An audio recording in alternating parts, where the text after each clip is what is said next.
Hi, guys. Welcome to the Break Room Podcast. And we have a very, very exciting episode because, number one, of course, as we can see in the studio, we finally have Anya the Witch, Anya Winchester, the real life Meg Griffin. Oh boy, Meg, she gets told. Shut up, Meg. But we've been friends for how many years now? 5 years, something like that. I think it's about 5 years now, and of course, we've been trying to get her on the show for a while, but schedules and life, the adulting and all that good stuff. But even more exciting, which I don't mean to dull your shine here, but we got Matt Hill, voice of Ed from Ed, Edd and Eddy, live on the show. Welcome to the show, Matt. Among many other voices. Among many other. Well, thank you for having me, you guys. Hello. Oh, look at that. We got two cartoons on one podcast. And, Is this thing on? Hello. Sorry, Hello? we're late. We had some technical difficulties. Those live shows tend to go, but we got everybody hearing each other, which is important. Welcome to the show, people. Hello. It's an honor to have you on. Anya and I got to meet you at Long Island Tropicon last summer here on Long Island, and you were just one of the nicest people I've literally ever met, ever. Oh, well, I'm from Canada, Well, that's it, just politeness upon politeness.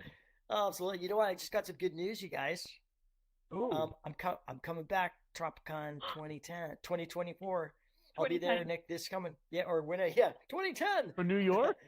Yeah, they just invited me back. So it's we'll see you there. Oh yeah, we'll definitely see you guys again. We will definitely be there to see you. Yeah. I can't wait. It's gonna be so good. For sure. Mm-hmm. But welcome to the show. You are our thank you. very first celebrity guest on the show. So this is a milestone. It's a big one for us. This is huge for us. Well, we wanted to make it, like an awesome experience, and of course, Ed from Ed, Edd and Eddy, like, come on, he's like the most unhinged character on the show. The dude eats mattresses and stairs when he's stressed. I love it. Absolutely. Yeah. That show really. He like destroyed the entire cul-de-sac if he had a pebble in it. Yeah. Oh, exactly. And yep, absolutely. And he's so excited for Christmas that he destroys the whole house. Oh yeah. Oh yeah. And I love how that show really pushed the boundaries of comedy. It was the closest our generation had to Looney Tunes because of the ridiculous shit that they come up with, like taking Jimmy's outline and then he just melts. Like I would, who thinks of that? It's like break the fourth wall and they take his outline off. Oh yeah. It's also where I think Rolf peeked in through the moon. Oh yeah.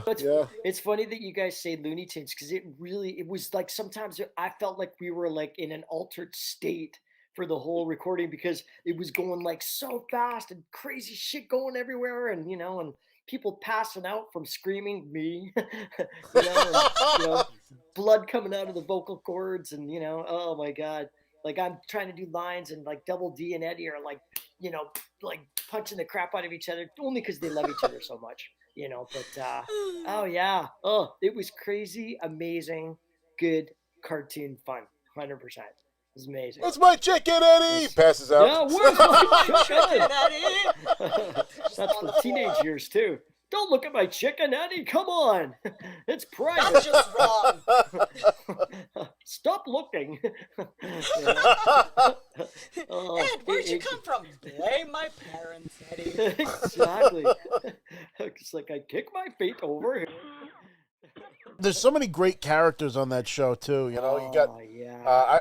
I would say that out of the Eds themselves, one of my favorite characters is Rolf. Oh, because Rolf is always coming with the bullshit. Life has many doors, Ed boy. He has the best insults. Yeah. Best insults, like and stale 100%. piece of white bread. Yes. Yeah. Oh yeah. No, I mean Pete Kalamis is one talented mofo.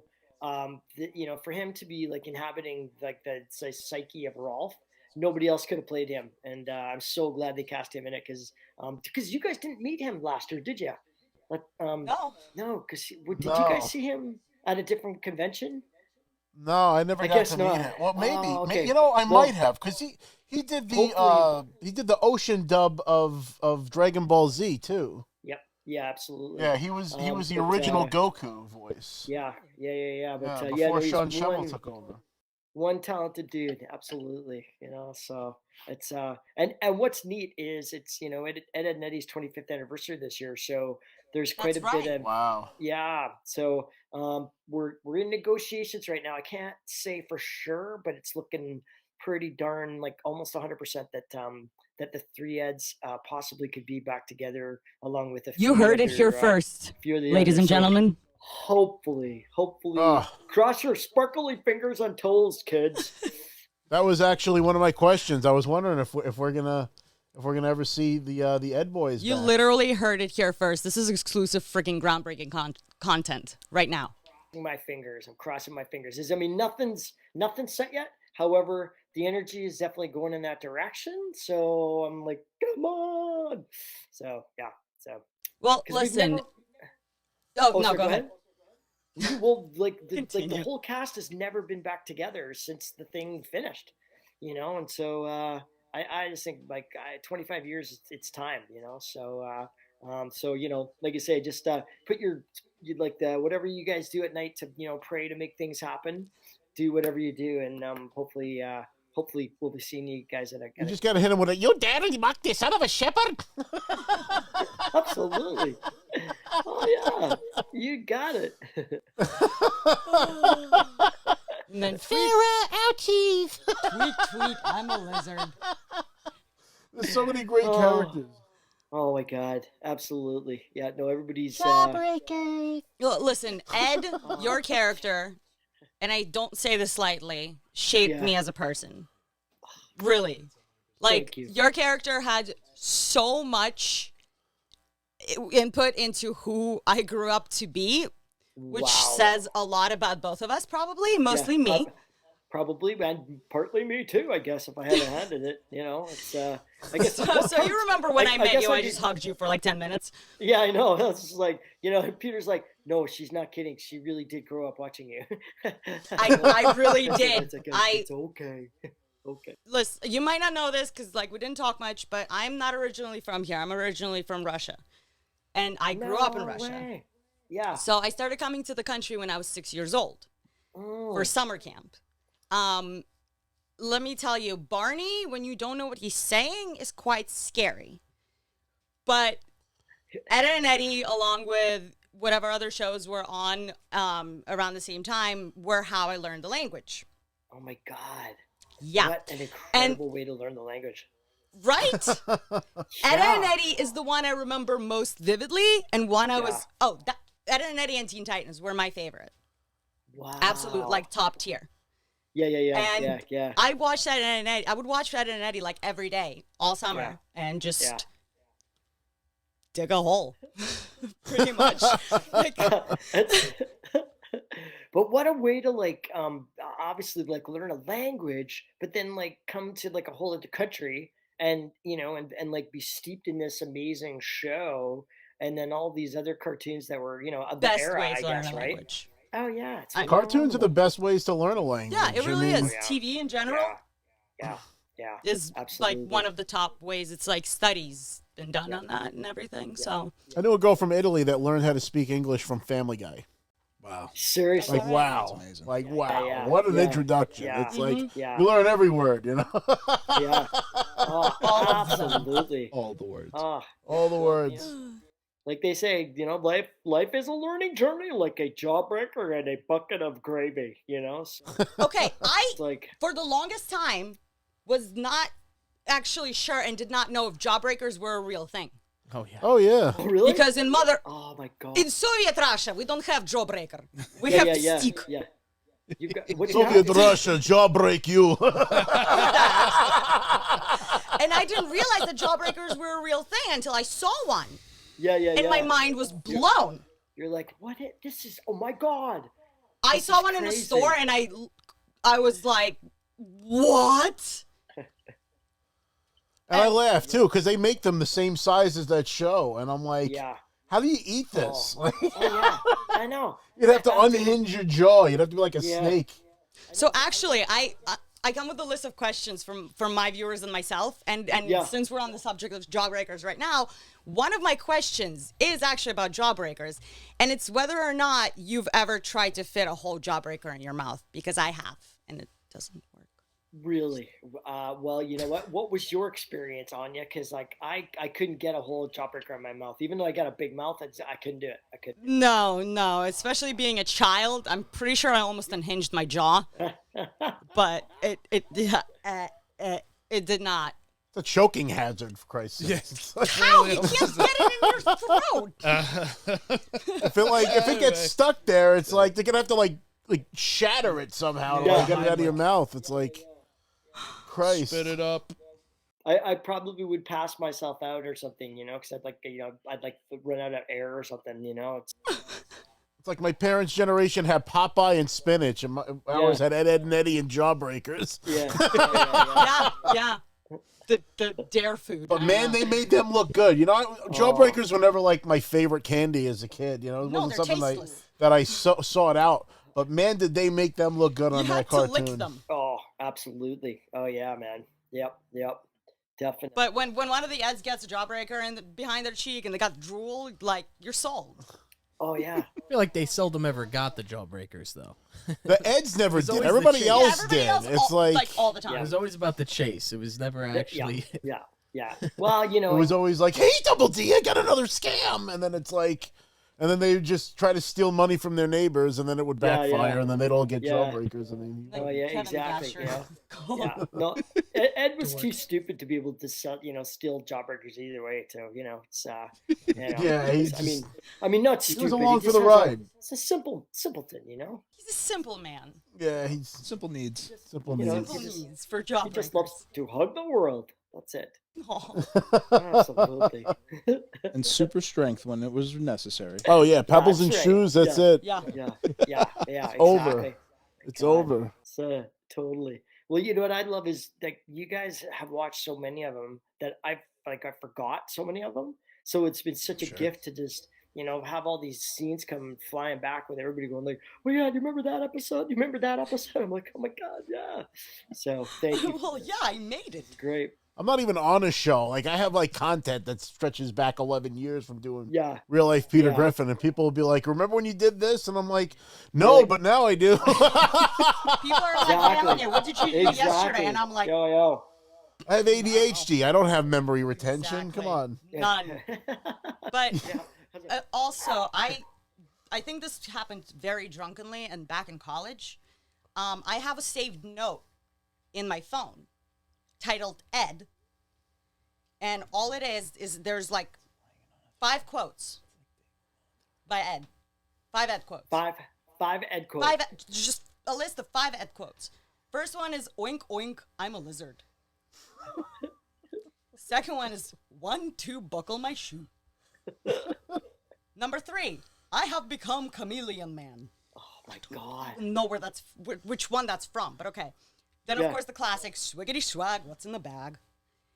And the last one is I know what it is. I wish I had a turtle shell. Oh. Daily needs. I wish I Words had to live by. Wait, did you even say the main line, which is butter toast? Well, I don't need a note to remember that. Yeah. That's the one. Oh my That's the god. Yeah, Chris does a good Ed.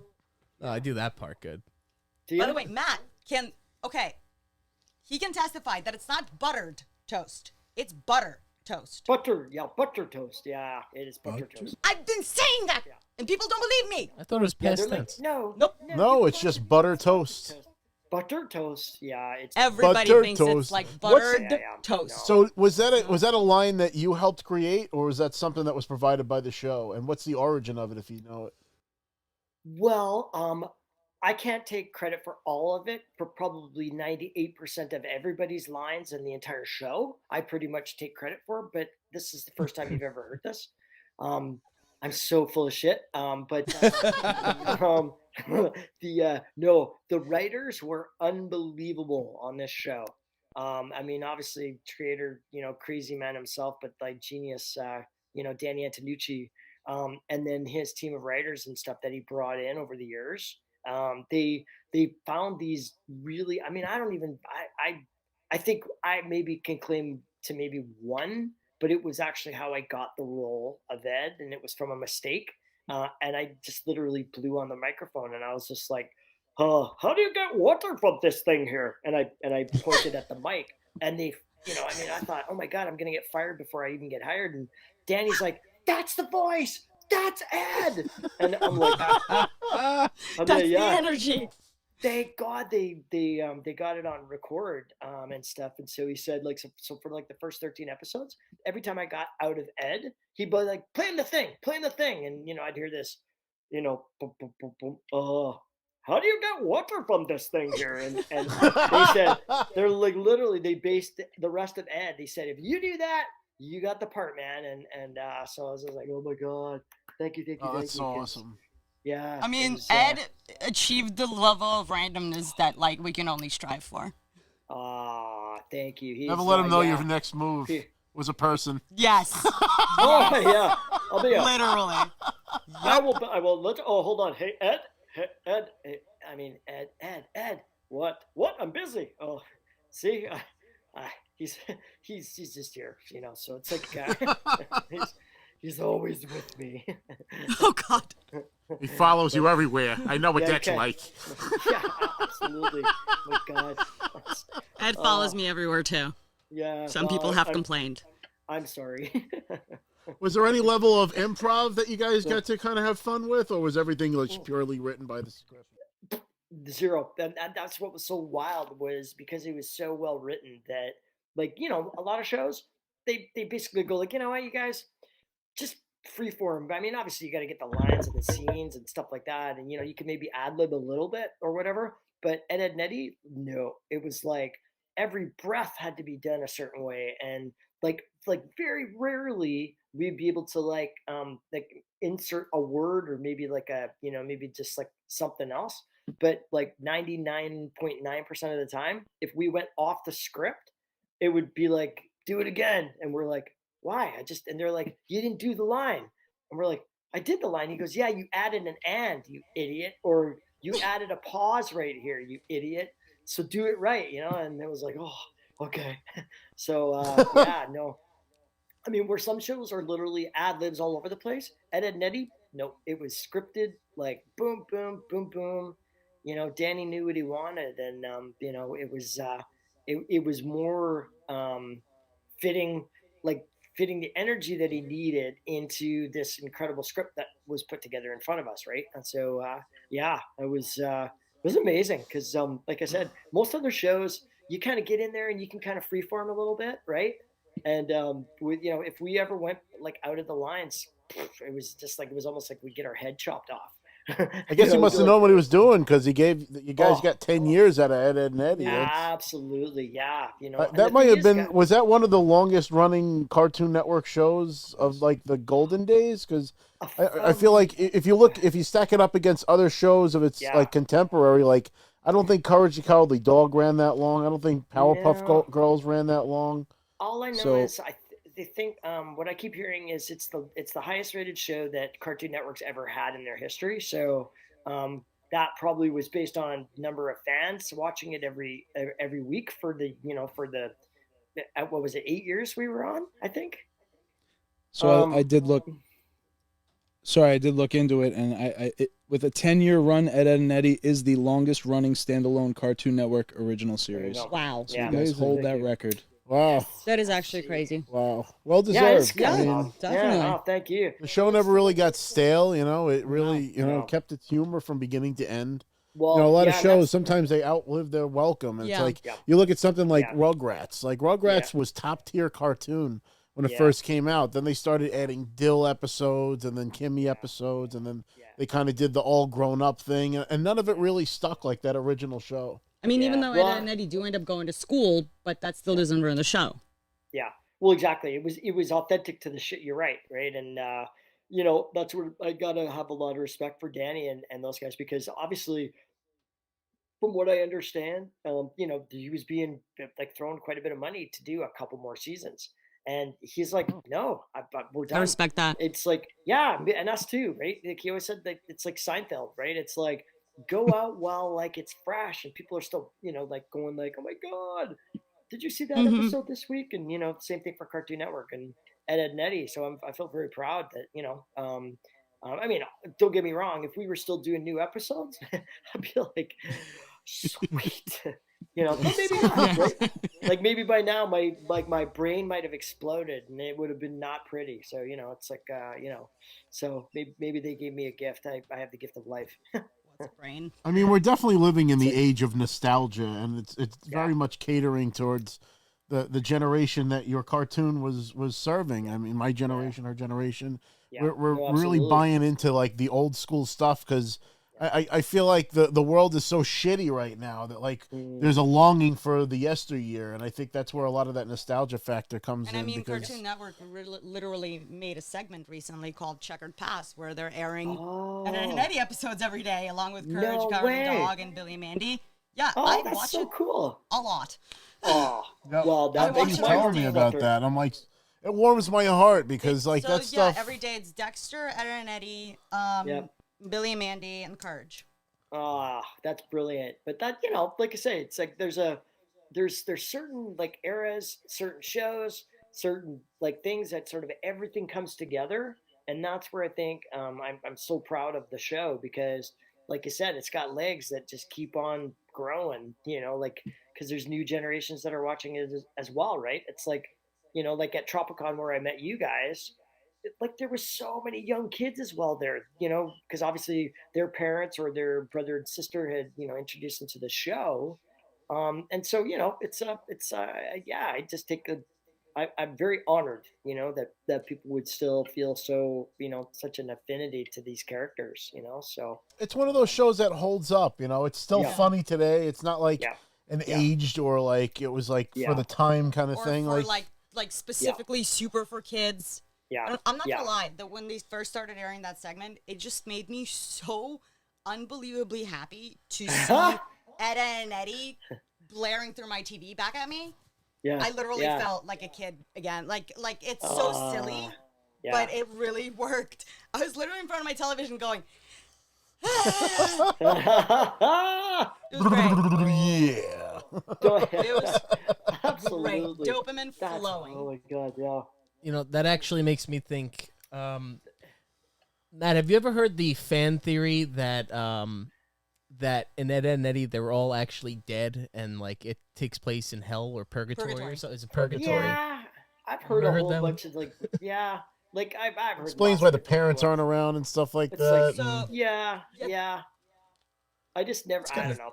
I never. I just like. You don't buy into that. It's a little sad. No. Yeah, So it's a little my gross. favorite one was that they're in purgatory and they're all dead, but also that they all obviously they're all dead. Too edgy for me.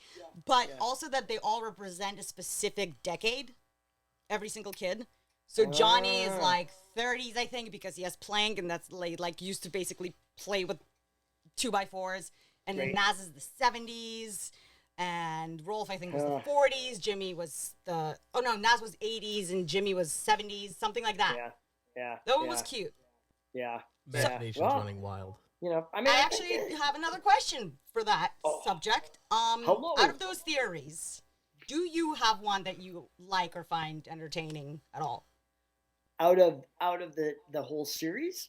Out of the bizarre fan theories. Sorry, say that again? Sorry, out of the bizarre fan theories, like the purgatory one, is there one that tickles you? Oh, well, you know what? For me personally, like Christmas is my favorite time of the year, and I love that Ed loved Christmas so much too. So like for me, like the Christmas episode, where he literally destroyed the entire house, like putting up the Christmas lights and like pulling them through the wall, and then putting, the like gravy cakes and all that stuff out for Santa. I was like, I could do that scene again and again and again. It's Imagine Ed is in the Santa Claus where like Santa falls off the roof and then Ed becomes Santa. Yeah, exactly. Christmas, Eddie. Merry Christmas. Exactly. What was it like working for Cartoon Network during like the golden days of Cartoon Network? Was it like Was it a trip? Good. You know, was that the only show you worked on at the time, or? No, I was working on, oh my God, a bunch of stuff. It's just not Cartoon Network stuff, but yeah, I was on like, oh my God, the next version of Ninja Turtles. Was doing that up here in Canada. Hence why I'm rocking my Turtles shirt today. There you go. Yay! Cowabunga! Cowabunga! Yeah, it was actually quite a busy time, you know, and you know, and same thing. You don't really realize the impact of like these shows until you start to get out there. Because you know, I never read the industry papers, or you know, I wasn't big into like the internet to, you know, sort of like where people, you know, where you see people are like talking about, you know, like now it would be like Twitter, or it would be like, you know, like that kind of thing, right? Back then it was like, just, I don't know, I think the internet was just starting. That's true. So it wasn't until going out to like fan conventions and you know, seeing people actually in person, and the impact that these characters had on people was just like, whoa, you know. So I, you know, same thing. I'm so grateful that I got to play Ed, because you know, it allows me to continue to, let's say, being out to go and meet you guys last year, right? I think especially in today's day and age, there's more of an appreciation for the voice actors. For sure. That brought those characters to life. Because 1,000 times. When you think about like when you were a kid, you know, there really weren't like conventions like that where like your favorite cartoon was there. It was kind of like the separation between like the product and the audience. But now with the rise of these conventions and stuff, there's so many voice actors that voiced iconic characters. Like, for example, Morgan Lofting, who was the voice of the Baroness in the original G.I. Joe cartoon, had no idea the cultural phenomenon that G.I. Joe had become, and how much people wanted to meet her and were inspired by her performance. And it kind of brought her to tears. And it's kind of cool to like be able to give back to people who gave so much to us when we were growing up. And actually, in the vein of G.I. Joe, Vin was telling me that you had said, and let's see if this is true, that you weren't allowed to watch the Transformers as a kid. Your mom wouldn't let you watch Transformers. You didn't have cable. Oh, really? Yeah, he was telling me that you said that you weren't able to watch the Transformers as a kid. It might be a little internet, you know, one of those things that people say about you on the internet. But apparently there's some quote where you said you didn't have cable and you could not watch Transformers. Oh, well, you mean like a quote that I had? Yeah. Allegedly. Oh, well, we didn't have cable, but I had to go over to my best friend's house because they had cable to watch like some of the first shows that I was ever on. So that might have been in that. But I wasn't told I couldn't watch G.I. Joe because it were Transformers. But yeah, no, it was just if I needed to watch cartoons, I went to my next door neighbor's house.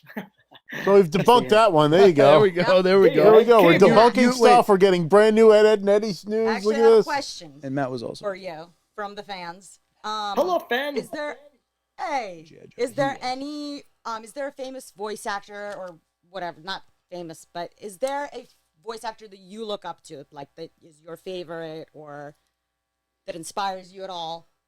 Oh yeah, man. I mean, there's so many. It's like, I mean, Robin Williams is as like a talent, even though I know he was obviously a huge, you know, screen actor as well. But you know, just like the stuff that he did in like Aladdin, and this, you know, you even though you knew it was Robin Williams, I so admired this incredible bright light of incredible genius, right? That you know, could, you know, the first time you even saw like Good Morning Vietnam, I just like I mean, I've watched it so many times because, you know, like in one filming they had like 45 hours worth of like outtakes and stuff for this, right? And you know, so in terms of that, but yeah, I mean, I don't know, there's so many people that, I don't know, but to me it's just like this collusion of people that I've admired my whole life, you know. And I mean, I'm a big music guy too, so there's lots of like there's lots of singers and guitarists and stuff that very much inspire me as well, even though obviously it's not voiceover. But you know, it's yeah, we get inspiration from different spots, you know. Yeah, Matt, we talked about Robin Williams. I read that you were also a runner, right? I run a little bit, yeah. I saw that you did the Ironman Canada, and I was gonna say John Prefontaine must be another inspiration for you, right? God, yeah, absolutely, yeah. When I saw that movie, it was just like, oh, man, yeah. Talk about guy running for with his heart, and yeah, no, I'm very fortunate because I don't know if you guys know, I actually ran around North America with my former partner, Steph. We did a thing called Run for One Planet, and that was to inspire environmental action. So we decided we would take the metaphor of one step, small steps add up. And so we ran 11,000 miles across Canada and then around the perimeter of America. And so, yeah, it took us 369 days. And it was called Run for One Planet. And that was like another confirmation of, without knowing that all these shows that I'd been hired to do, it was being the voice of Ed and being the voice of Raphael. Well, in the suit for that one, but being able to, because we ended up going into a lot of high schools. Like we ended up talking to about 50,000 kids in about, I don't know, we did maybe 320 school presentations. And it was unreal, you guys. Like I would walk into the school and we decided to use it. And so I'd be like, hello, sparkly people at this high school. Who wants to save the planet with Ed? And my partner's name was Steph. And like 2,000 kids and their teachers would lose their shit because they're going, oh my God, this is Ed. And it was, oh my God, it was the greatest gift, and then, being Raphael and stuff at that time too. It was such a gift because I knew I was inspired by them. And as an actor, it's always so great to, it's like that, to play a role that like people really enjoy. But it wasn't until like for real we went out on that tour around North America that I got the full feedback every single day, from kids and their teachers. And then, like Anya and Peter, it was like your guys' reaction when I, would like whatever it was for you. If I was like, like, hello, sparklies, and you guys are just like, what? Like, that means something sure I to me, squealed right? for like 10 minutes. Yeah, I'm just like, I kind of remember, I couldn't remember whether you guys came up to the table right away or if I was, or maybe I saw you guys watching or something and I was just like, hello, butter toast or something. No, he brought me to the table because he texted me the day before and he was like, I'm at a con with a friend right now. The voice of that is here. And I just replied in a lot of capitalized letters. Just. I see her like 3 times a year, so for her to come down and here, he was like, "Come down. It was I'll take you tomorrow." So Sunday, and Wow. I responded with something along the lines of, yeah, I had gone to Long Island Tropicon because the first day I went because my friend Marina had never seen a convention before. That was our very first convention ever, and I was like, it's a low key show, so it's a good kiddie pool introduction to what conventions really are. Yeah.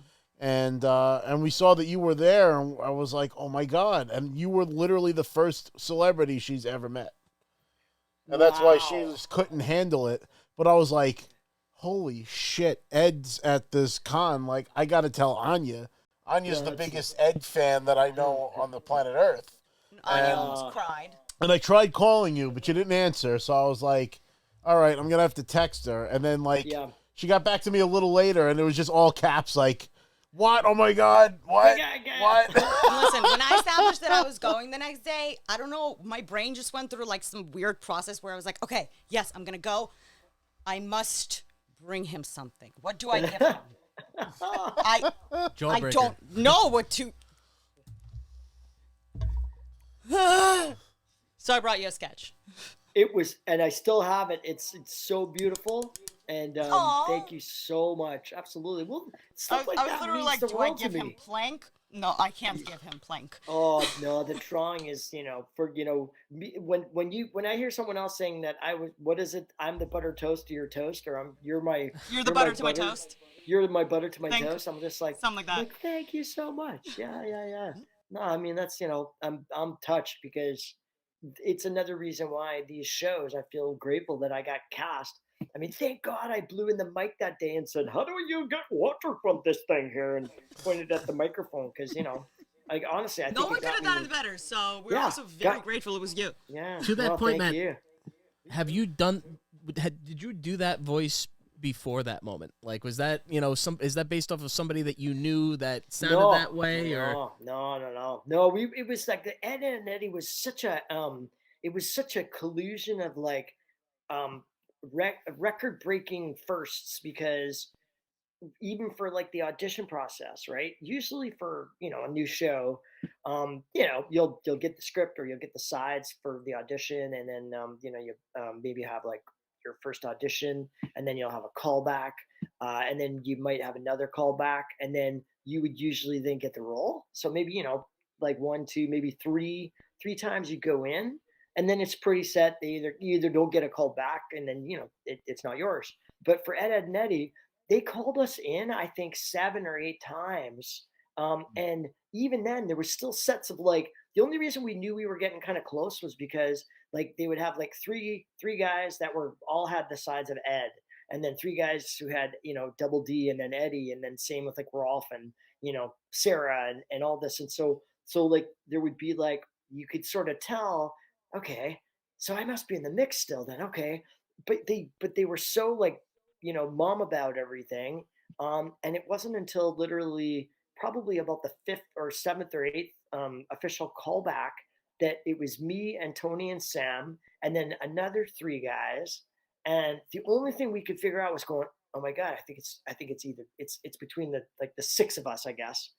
And we still didn't know like really what they want. And Danny was just why he's such a genius, because he still knew what he needed to hear, but he knew he was getting close. But all of us signaling he had this vision. Yeah. And then, like I said, I mean, I thank God, because out of desperation, because I swear to God, you guys, I'm an actor. I've never blown right into a $5,000 Neumann mic, right? Where, you don't, because like, the engineer, because I remember going like, because I was so frustrated, because we knew we were getting close, but then that day, we still didn't know what the hell they wanted. So out of frustration, because all we could see was Danny behind the glass going like, fuck. So we had no idea, like, was he liking it? Was he not liking it? Right? And so like, is he having a seizure? Like, what's happening? Because he knew he was close, and like I said, I just finally, out of desperation, I just, instead of saying, you know what, fuck you guys, I don't know what you want, I'm out of here, I just went like, how do you get water from this thing here? And I just, and then that's like when, Danny just went like, oh my God, that's Ed. That's your inner Ed shined through. Oh, thank God. So, yeah, so. A little bit of frustration and relaxation. Oh, it was great, but that was the thing, right? He was looking for a certain energy, and, and like, if Sam, who played Double D, and Tony were on right now, they'd say the same thing. We all had this process that we finally got the nod, because obviously something we did was in line with this, this crazy vision that, Danny had for this show, so I owe a lot of respect to him, because too, it's the only show that we never had callbacks in terms of like usually other shows we have to do pickups and stuff, like, so like at the end, after like we finish recording, we'll come back a couple months later because they like need to fix something that didn't work. But Danny was the opposite. We wouldn't get let go in the session until we had gotten it exactly the way he wanted it, right? So again, we very rarely got called back to fix something, so that's another thing I think that is, why it was so popular for so long too, because there was a lot of love, a lot of heart, and a lot of genius that went into it too. So it's good. And there's so many great job, voices everybody. on the show too. Oh, absolutely. All the Eds have like iconic voices too and stuff. Yeah, It's like, recognizable, it's very, very recognizable characters. It's everybody stands out one from the other. Yeah. It's not like cookie cutter characters where it's like, all right, whatever. Every character brings something even to the Kevin table. with his dorks. From that story, it sounds like sometimes you just gotta really let it rip. You just gotta let your natural, that almost, not anger but frustration, just like, you know what, at this point I'm just willing to do what I want and how I feel and express it, and that's what they're looking for more than we want you to do this. They're waiting for you to put that out there, and then they can identify it. Yeah, shut up your brain and run on instinct. Yeah, pretty much. And sometimes, I mean, that was something, like, even when we were doing the show, I mean, we knew what we were doing with these characters, but it would be mind-bendingly frustrating when we would, like, I'd literally be like splitting vocal cords because I'd be screaming one Ed line, or or Double D would be doing a line that got didn't get past the to the next scene, and sometimes, like, literally we'd have to take a break because it's just like you either come across the other side of the glass and like punch somebody, or you'd have to leave because it was just like, okay, let's just take a break, okay, come back, okay, do it again. So how did you get into voice acting? Like, what was your origin story? A lot of people say, like, they watched a specific cartoon or something like that when they were a kid, and it kind of made them inspired to do that. What was that inspiration for you? Inspired. Well, mine was, I was really fortunate because I guess I was 11.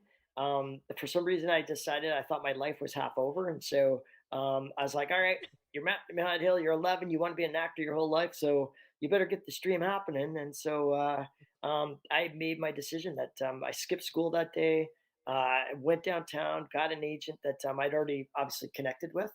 And luckily back then they were a lot more open to sort of I guess people like me who just sort of showed up. That, I mean, I had an appointment obviously, but they still, damn man, I had zero experience, right? But my agent, and God bless her, because she was an ex-model from New York who had the most beautiful New York accent, just like you both do, or you all do, and or Jersey, but and it was beautiful because it was back then when you could, like, still smoke in buildings. And I'd made this appointment, and I walk up this rickety 3-story walk up in Gastown, which is down the road from here, and I'm met by this thick cloud of cigarette smoke, and literally behind this, I sort of got I'm trying to peer through this like smoke and stuff, and I hear this. Are you my 11 o'clock, right? And I go, yeah. And she goes, is your name Matt Hill, right?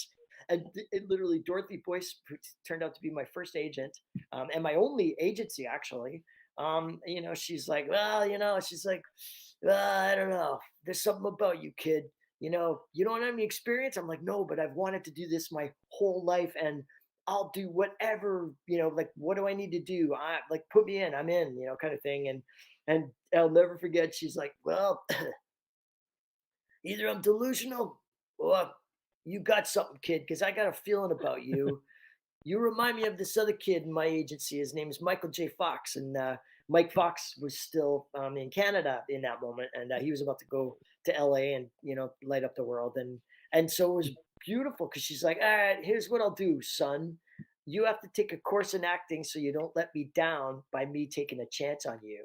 And so I did. I signed up. I think I paid my $300. It took me like 8 months to pay it off, and I got my first gig about 3 weeks after that, and it was perfect because it was just around Christmas, and I got my first. Essentially, I got my first acting and voiceover role. I got to play Santa's lead elf at the Christmas display downtown. So I got clearly the investment paid off. Dress up in this elf outfit. Oh yeah, for sure. I'm like, God bless us, everyone. Merry Christmas, everybody. She sounds like Joey's agent in Friends. Yeah, exactly. Yeah, like exactly. Literally. Yeah. Just like that. That was hey, Joey. Yeah. Yeah, man, you got any talent? Yeah. Absolutely. Funny enough, I once upon a time ago, I was Santa Claus. For the credit union I used to work for, they used to do this ugly sweater day, and I was like, I'm not wearing an ugly sweater. I want to be Santa Claus. And the assistant vice president of the company comes down, sees me, and she's like, would you like to do this for like the company? And I'm like, hey, sure, and it gave me the opportunity to kind of stretch my creative freedom a little bit there, and made a lot of kids happy. And it turned into the Peter Griffin thing, ironically, because the glasses that I had gotten for the Santa costume are the glasses I ended up using to become Peter. And it's like that aha moment, just like you said. Like, I wasn't planning on becoming, the real life Peter Griffin on the internet. I went to Comic-Con with my friends dressed like a cartoon character, decided to have a good time. I went to this ATM machine, and when the money came out, I was like, oh my God, I won! And everybody within earshot turned around in unison, and the whole thing just caught on after that. And I 11 saw years that video. later. I saw that video from my bedroom in Russia. No way. Are you serious? Like, not even, I'm not lying. I was already living here, but I was on vacation at home, and I was on my phone, and I literally saw that video from my bedroom at home, and I remember it for some reason vividly, and was just like, that's cool. And then a bunch of years later, I go to Empire State Comic-Con in Albany. Yep. And I'm walking around with my friend, and suddenly I see him, and I'm like, Sarah, it's the real life Peter Griffin guy from the internet. And she just looks at me like I'm freaking psychotic. She's like, who? And I was like, don't worry about it. And that's how we became friends. That's how we met. That is amazing. That's the story. And then she became the real life Meg Griffin, because that year I ended up having my own convention. I did my own con called Another Freaking Con, and it was going to be a Family Guy themed convention. And my idea that I brought to the table but never came to fruition was that I wanted to have a dunk tank with a Meg inside. And she volunteered to be the Meg for the dunk tank. But we never got a dunk tank, but she had already gotten the costume. It was very hot. It was summer. I was okay with being dunked in, 2 T-shirts and jeans in August in New York. Yeah. Freaking unbearable. That was in Queens. But I ended up fighting a giant chicken live on stage, and then we ended up kind of writing her into the show where she tries to come out and helps me fight the chicken. And then I stopped fighting, and I'm like, whoa, Lois, Meg, who told you can help? Then we stop fighting until she gets dragged off the stage. There's something about coming out on the stage to a room full of people, and the room immediately greet you with "shut up." You got to be willing to take a lot of abuse. It's a feeling. It's a feeling. Yeah, absolutely. It's just just love turned upside down a little bit. That's all. Yeah, it's attention. Absolutely. I got another question for you, Matt. Yeah. Have you ever, been in the booth and been in character as Ed for so long that when you're done, you find it hard to turn it off? Like, it's just still in your head. Ed is all. It's funny. I'm like, I often find like now, I'll be going through the day, and I was just like, kick my feet, walk down the street. Okay, hello, buddy. Hello, light. Oh, hello, squirrel. Oh, hello.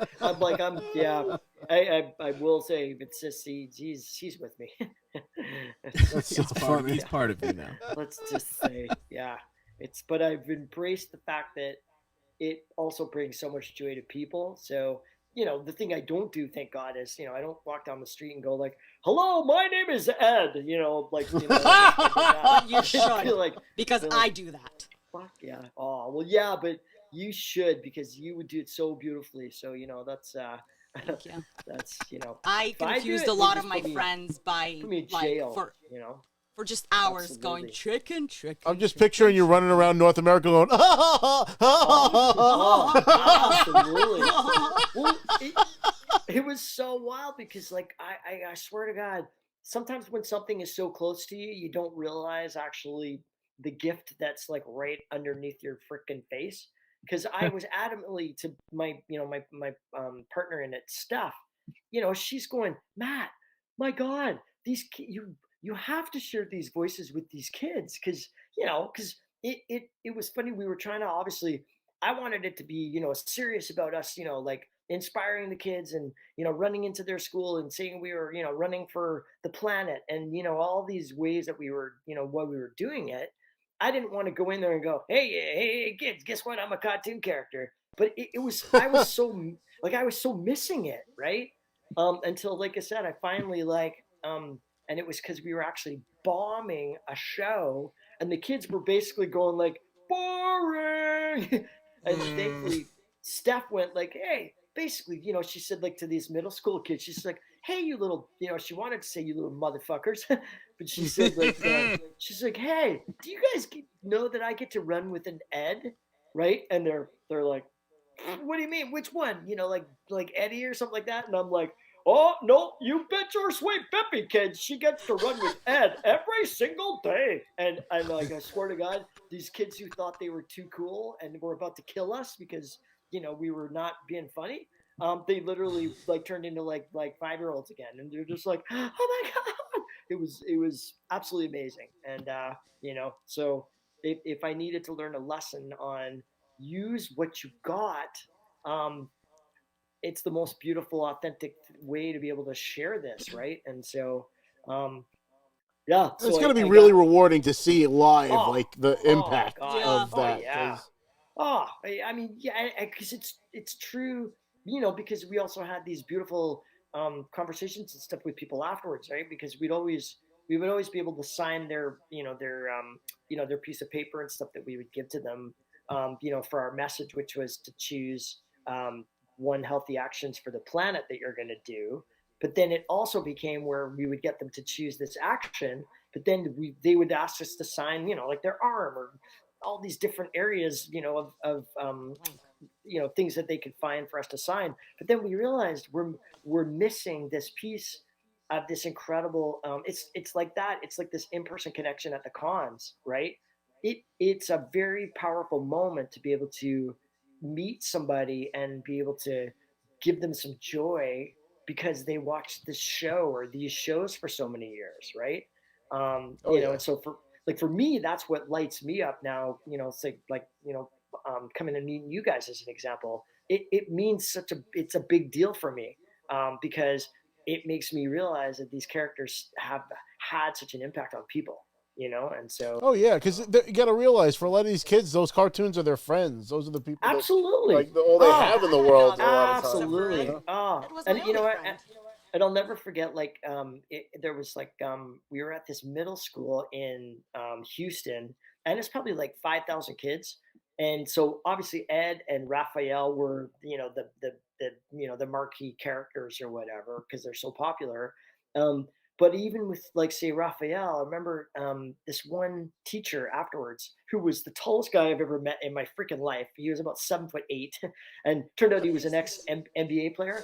But he was he was now the principal of the school, and I'll never forget it because he came at the very end, and I thought he was going to say, "Hey guys, thanks for coming. The kids were really inspired by your guys' show, and blah blah blah." And when he got up to me, he had a tear in his eye. And he was like, "Brother, I just got to tell you, the Ninja Turtles helped me get out of a really bad neighborhood that I lived in." And, and I was just like, kind of almost like, well, "Oh, thank you." And, and he's like, he goes, "No, for real. I lived in a really rough neighborhood. My dad wasn't the kindest of men, but watching the Ninja Turtles helped me to live by this code. And it actually helped me not join a gang.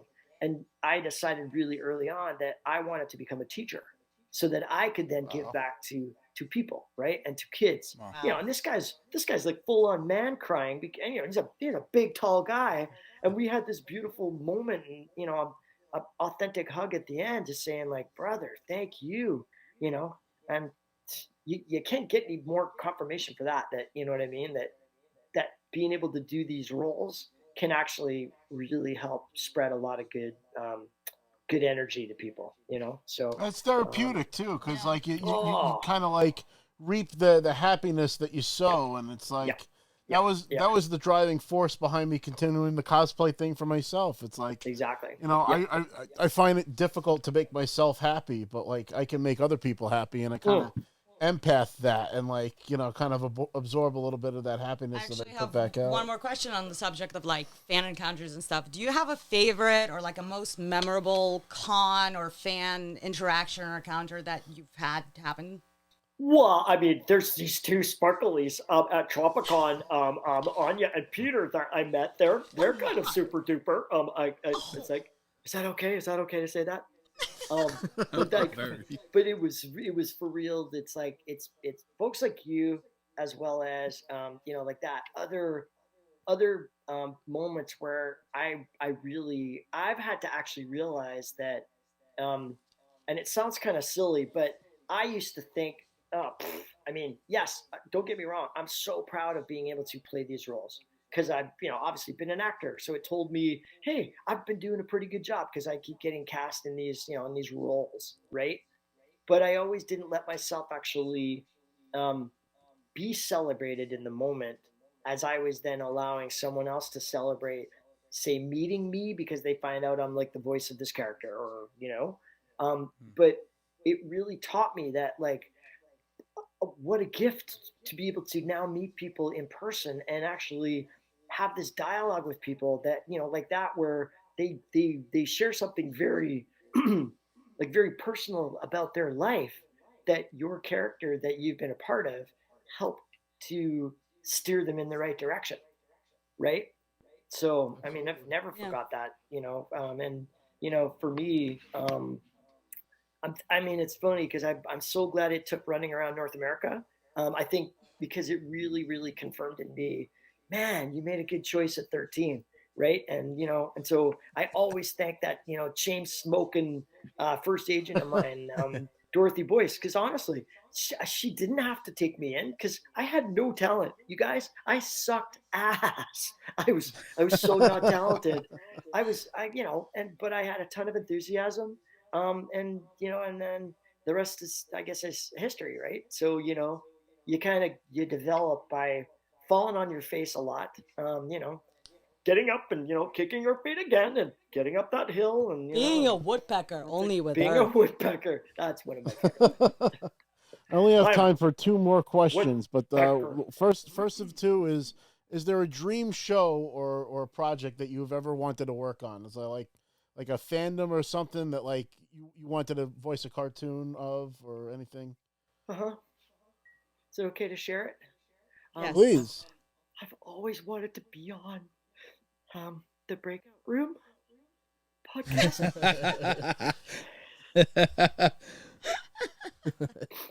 Thank you guys. Accomplished.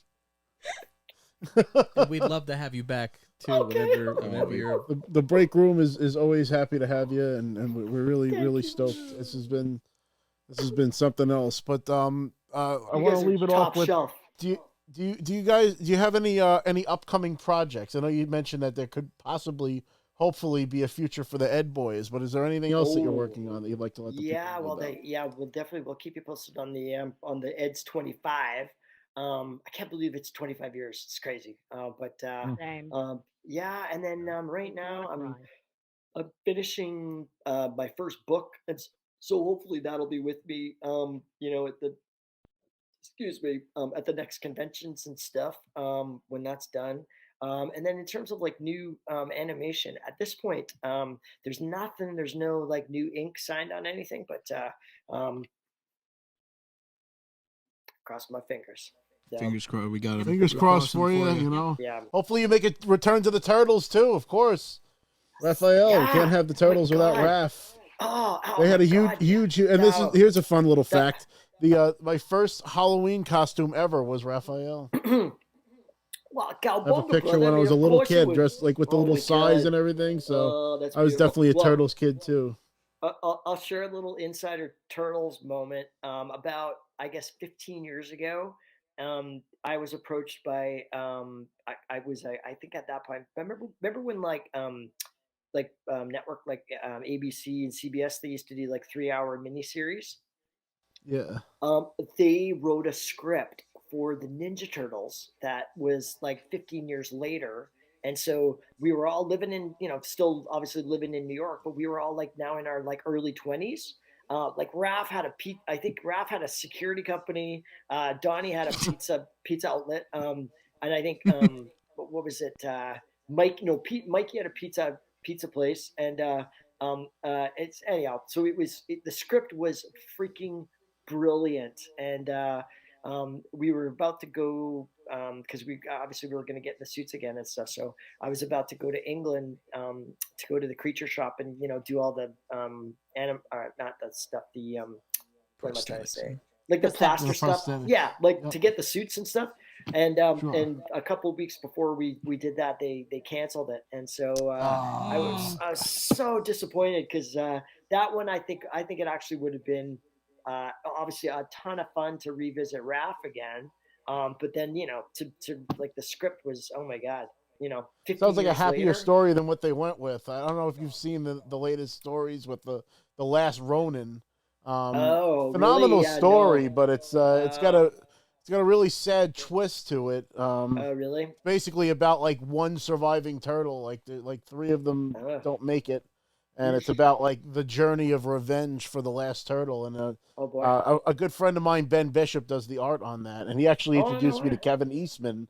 So I got to meet the co-creator of Ninja Turtles, which was one of my greatest honors. Got him to sign my midshipman Michelangelo original figure and stuff. So I hear he's a very that cool was a dude. trip. Yeah. But it's Turtles is. I always say Turtles is one of the most successful franchises of all time. There is a Turtles for every generation since its inception. It has multiple successful movies, video games, cartoons, like when you name it, like the Turtles have excelled everywhere. The comic books, the toys, there's nothing that the Turtles can do wrong, really. And even Michael Bay, they survived. So no doubt. Isn't that wild?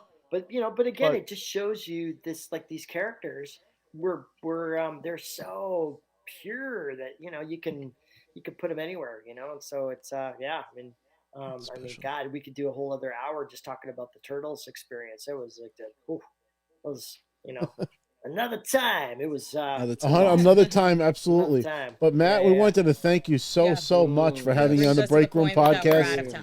This is this has been a huge honor. Thank you so much. We love you so much. You should be very, very proud of yourself for the stuff that you've done, because you are amazing. You're absolutely amazing. You made our childhoods.